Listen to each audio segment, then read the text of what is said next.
দুর্ভাগ্য যেন পিছু ছাড়ছে না লিওনেল মেসির ইন্টার মায়ামির। এবার লিওর পেনাল্টি মিসে বড় ধাক্কা খেলো তারা। 2022 সালের পর প্রথমবারের মতো পেনাল্টি মিস করলেন আর্জেন্টাইন তারকা।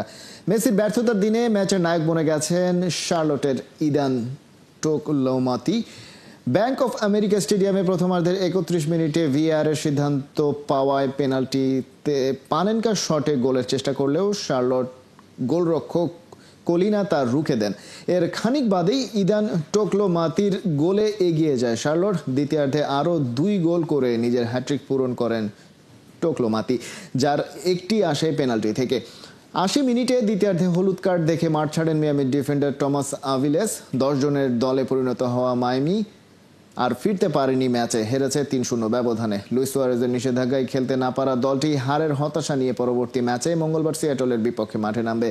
মায়ামি কোচ মাস্টেরানোর ভাষায় পরের ম্যাচ জয়ে ফেরাই তাদের একমাত্র লক্ষ্য।